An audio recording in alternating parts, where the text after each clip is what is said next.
Attese interminabili, pochi vaporetti, strapieni e aggressioni al personale, duro attacco della CGIL alla CTV, ormai manca la sicurezza, imbarcaderi piantonati dai carabinieri. La campagna vaccinale del Veneto arriva alla fascia dai 12 ai 39 anni, già quasi 285.000. In poche ore il presidente Zaia annuncia da domani corsia preferenziale per gli operatori del turismo. I cantieri del Mose sono bloccati come i pagamenti alle aziende. Se non ci sarà il finanziamento del CIPE le imprese falliranno. Il Mose non sarà terminato l'8 giugno la decisione. Fulvio Lino Di Blasio è il nuovo presidente del porto per l'Adriatico settentrionale per affrontare problemi risolti da anni con una imminente manifestazione dei comitati no grandi navi. Da Mick Jagger dei Rolling Stone al regista Francis Ford Coppola, lettera appello a Mattarella, Draghi e Brugnaro per sollecitare una legge speciale per salvaguardare Venezia. Del busto del Doge Giovanni II Corner si erano perse le tracce da tempo, ora è ricomparso in una casa d'aste di Viterbo che lo venderà a fine mese. Dal Veneto parte una raccolta fondi per riportarlo a Venezia. I ragazzi di Coach e De Raffaele cedono il passo all'Armani Milano che conquista anche gara 3 al Tagliercio, qualificandosi per la finale scudetto dove affronteranno la Virtus Bologna. Bentrovati, buonasera telespettatrici, telespettatori di Antenna 3. In primo piano per questa edizione veneziana il caos trasporti con code, resse agli imbarcaderi, vaporetti strapieni e anche aggressioni al personale. La CGIL denuncia la situazione in cui si trova il trasporto pubblico veneziano, carente di organico e di corse rispetto a una situazione che invece è ritornata ai livelli pre-Covid. I lavoratori a rischio vengono aggrediti giornalmente, adesso anche fisicamente. L'azienda è stata totalmente inesistente e anche per questo credo sia inadeguata per i cittadini e per la tutela dei lavoratori.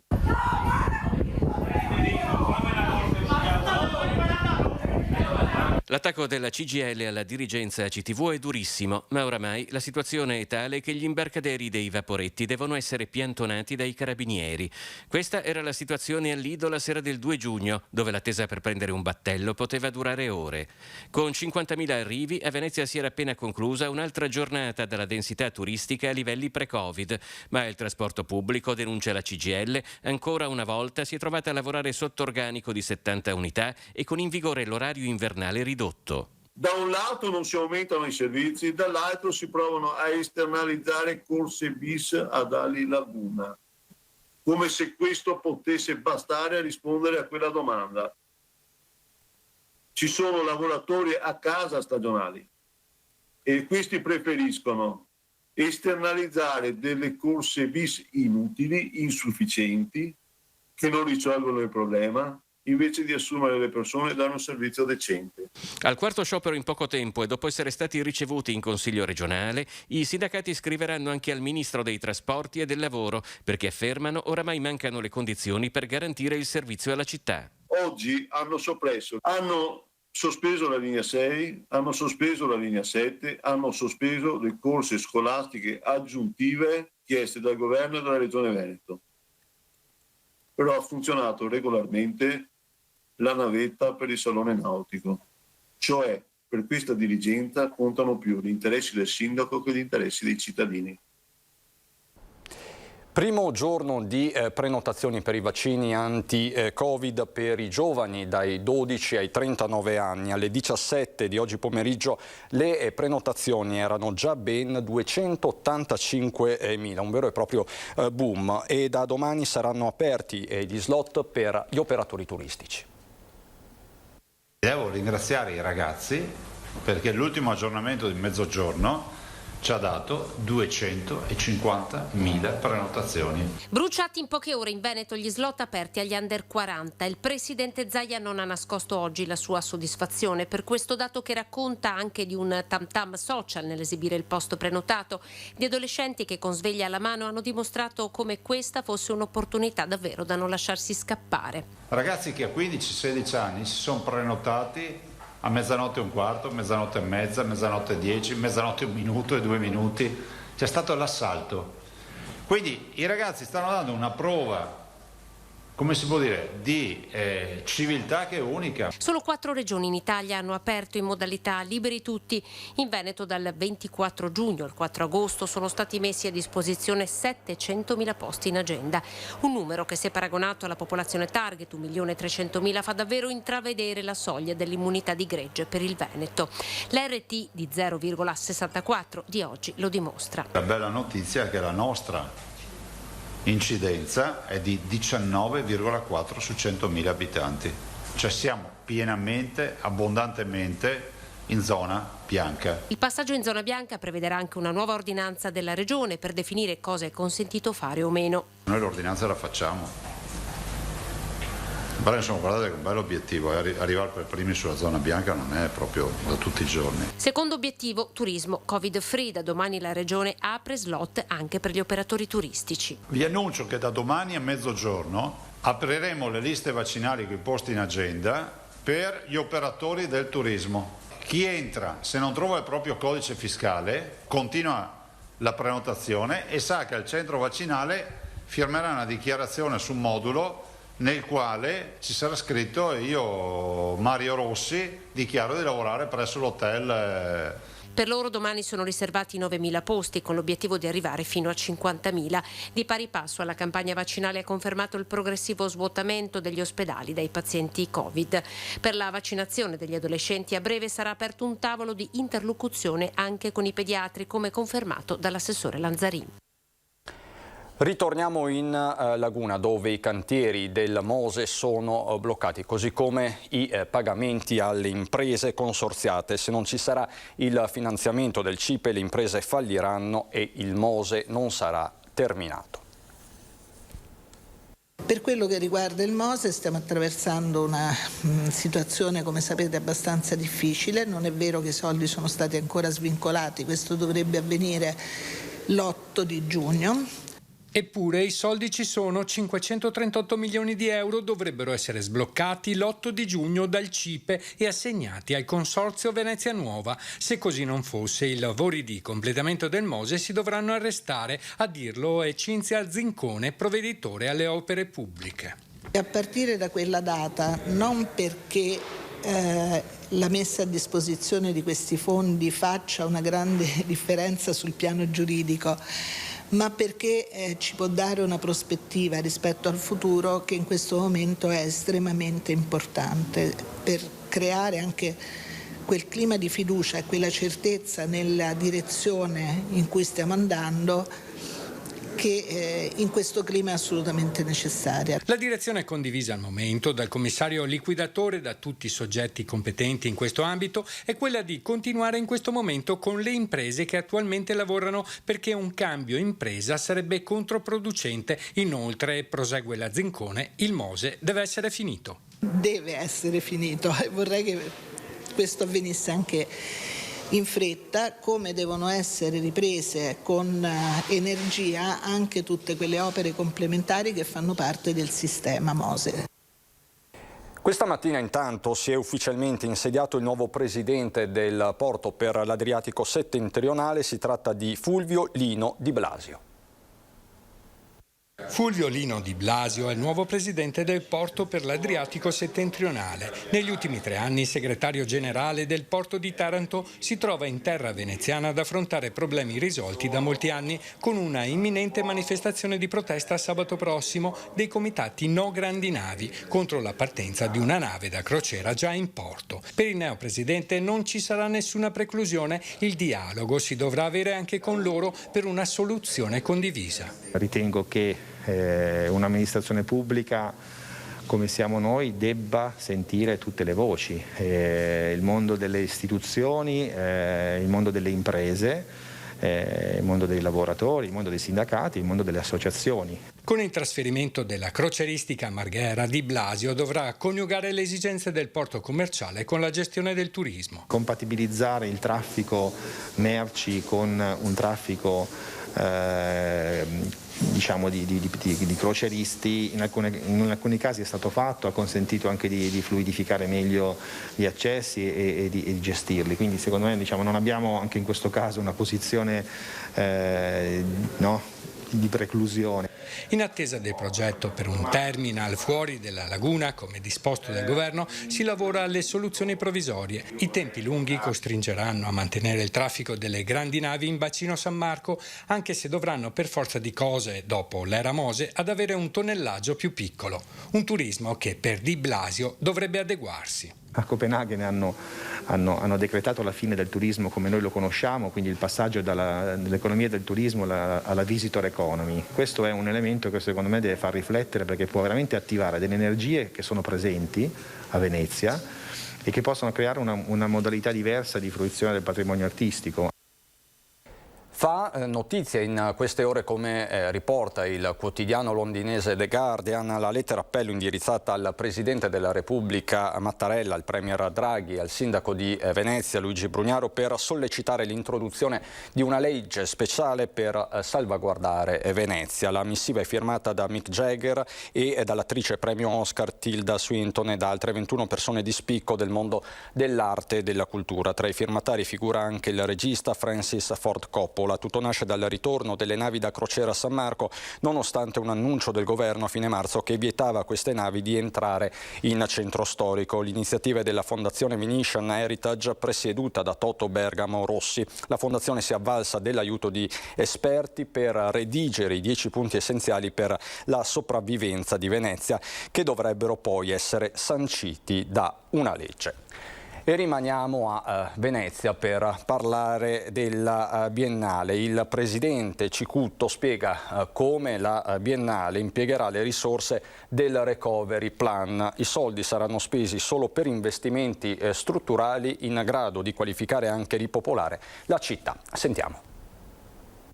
È un tesoretto importante quello che il governo ha destinato attraverso il Recovery Fund alla Biennale di Venezia, una delle istituzioni culturali più prestigiose e conosciute al mondo, ma anche volano economico e motore di sviluppo per la città di Venezia.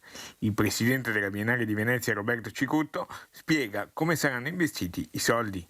I fondi del Recovery Fund verranno utilizzati solo ed esclusivamente per investimenti infrastrutturali che riguarderanno varie zone, dall'Arsenale al Lido a Forte Marghera alla Bissuola, e quindi penso che siano investimenti che servono alle attività della Biennale. Una linea chiara, quella espressa dal presidente Cicutto, già ribadita dallo stesso numero 1 della Biennale durante l'audizione della commissione consigliare a Farsetti. Dopo la lettura del decreto del governo, ora si dovrà elaborare il piano operativo. Quanti soldi saranno? L'abbiamo letto nel decreto, si parla di una cifra molto importante, sono circa 170 milioni di euro, poi nel dettaglio adesso dovremo lavorare per definire, al di là di quelli che sono i settori di intervento, le specificità dell'intervento. Noi sappiamo ovviamente che le grandi mostre della Biennale portano molti visitatori ed è una cosa importante per la città. Io credo che dall'anno scorso a oggi tutto quello che abbiamo fatto abbia avuto anche una grandissima valenza psicologica. Non siamo solo noi ad essere riusciti a fare delle cose in presenza. L'anno scorso c'è stato anche il Campiello, ci sono state riaperture di molte mostre, ci sono state le attività in teatro sia d'opera che di prosa, però io penso che l'eredità positiva che ci deve lasciare questa esperienza è concepire Venezia come un unicum, dove tutti noi dobbiamo fare la nostra parte, ma tutti insieme possiamo creare un'offerta che nessun altro posto al mondo può fare.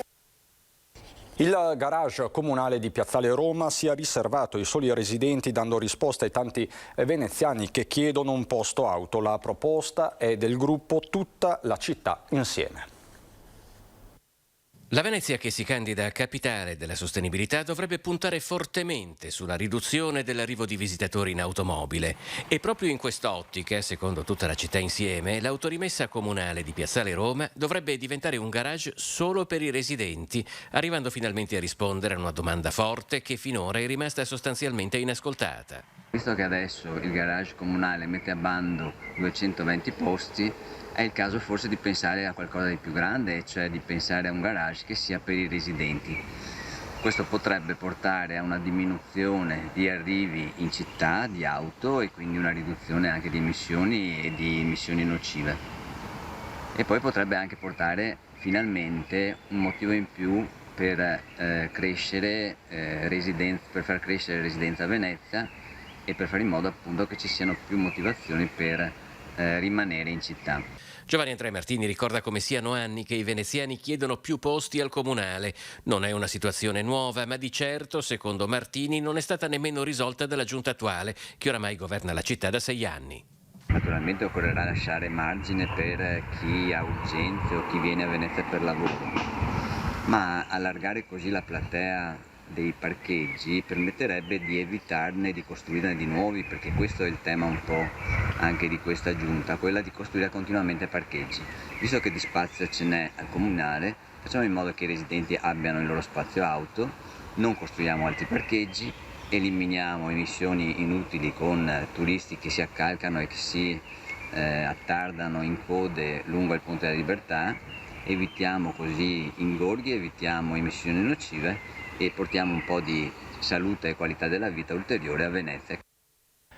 Domani sera un evento davvero eccezionale, riaprirà i concerti la Cattedrale di San Marco.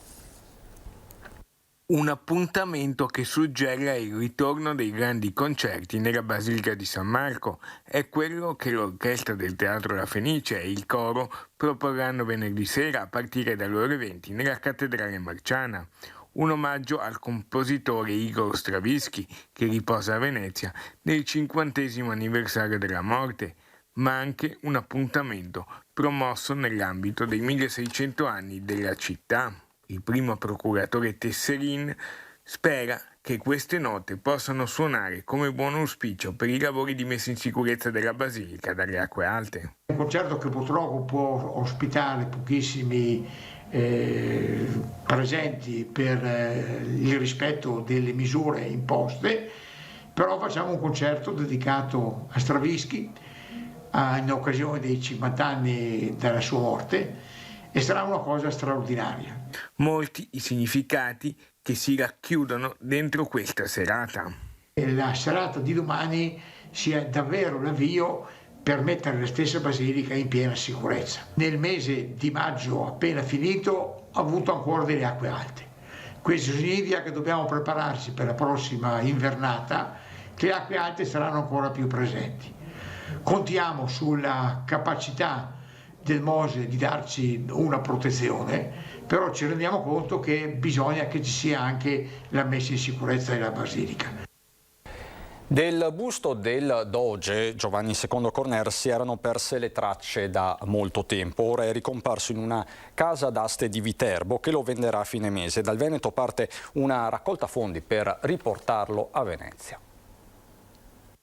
Una raccolta fondi che permette al busto marmoreo del Doge Giovanni II Corner di tornare a Venezia. L'iniziativa è stata organizzata da Venetinet dopo che il busto, una volta custodito a Corner di San Polo e del quale si erano perse le tracce, è ricomparso in una casa d'aste di Viterbo dove sarà venduto il 24 giugno. È un doge dell'età barocca, è un soggetto, una persona che era molto umile, molto ben voluta e che ha attraversato un periodo difficile, l'ultimo grande attacco dei turchi all'impero veneziano, la famosa difesa dell'isola di Corfù nell'estate del 1716, vittoriosa per Venezia, che ha respinto il grande assalto dell'impero ottomano. A Venetinet ricordano come dalle spoliazioni napoleoniche in poi diverse testimonianze storiche e artistiche della Serenissima siano andate disperse.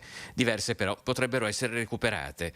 Per riportare a Venezia il busto marmoreo del Doge Giovanni II Corner, la quotazione dovrebbe muoversi entro una forbice che va dai 18 ai 25.000 euro. Ci saranno le notizie nel sito di come aderire a una raccolta fondi per poter partecipare all'asta, insomma più fondi avremo e meglio è. Se non riusciremo ad aggiudicarci il busto, naturalmente questi fondi, vi sarà la precisazione di come questi fondi saranno destinati comunque ad opere d'arte veneziane. Con i musei veneziani traboccanti di opere d'arte, Venetinet avrebbe già individuato la sede nella quale il busto del Doge potrebbe trovar casa. Abbiamo ritenuto, ma stiamo ancora riflettendo, che forse la regione Veneto sia l'istituzione ideale. Ha dei luoghi come il Palazzo Grandi Stazioni che sono, diciamo così, spogli di iconografia storico-culturale, e non sarebbe male che troneggiasse proprio nell'ambito di quel palazzo per ricordare a chi entra quali sono le origini della nostra civiltà. Adesso lo sport, perché si ferma alle semifinali la corsa a scudetto dell'Umana Reyer. Dopo i primi 2 quarti della partita in perfetto equilibrio, nella gara 3 delle semifinali scudetto, l'Umana Reyer cede il passo ed esce sconfitta contro l'Armani Milano, che vince anche in trasferta con il punteggio finale di 93-83 e conquista con merito la finale scudetto, dove affronterà la Virtus Bologna. Una Reyer che ha raggiunto sempre, nelle ultime 6 stagioni, almeno le semifinali e che ieri sera ha potuto riabbracciare, almeno parzialmente, il suo pubblico al Tagliercio. L'analisi di coach De Raffaele. Siamo stati molto bravi per 25 minuti a provare a competere continuamente, e poi credo che i colpi di Milano si sono alzati con canestri anche da grandi campioni che hanno, come era già successo e soprattutto in gara 1, e lì abbiamo fatto fatica, poi provando a rientrare alla fine magari potevamo anche provare a riaprirla con l'ultima palla persa. Questo però alla fine credo che Milano, insomma, non ci siano dubbi che abbia meritato. Purtroppo quest'anno l'abbiamo incrociata in tutto ciò che abbiamo fatto di buono, le semifinali in Supercoppa, la semifinale di Coppa Italia e questa semifinale scudetto. Questo non cambia quanto di buono è stato fatto. Si chiude la stagione per gli Orogranata con un ringraziamento non di circostanza. Stagione difficilissima per tutti, parliamo però di noi, una stagione veramente costellata da 1000 problemi, soprattutto da infortuni, oltre che il Covid, infortuni lunghissimi. Infatti il mio più grande rammarico è assolutamente quello di essere arrivato a questi playoff nella condizione peggiore possibile. Devo ringraziare questo gruppo di giocatori perché ha fatto veramente tutto e di più, rientrando da 1000 problemi, chiudendo con una striscia di 11 vittorie in 13 partite, conquistando l'ennesima semifinale in 6 anni. Un ringraziamento a chi era qui e chi è qui da tanti anni, un ringraziamento da chi è da pochi mesi, ma a tutti un ringraziamento al mio gruppo di lavoro, perché veramente ci siamo e si sono spremuti, e quindi credo che questo sia un gruppo che veramente ha scritto la storia. Da Venezia è davvero tutto, c'è il tempo, buon proseguimento di serata.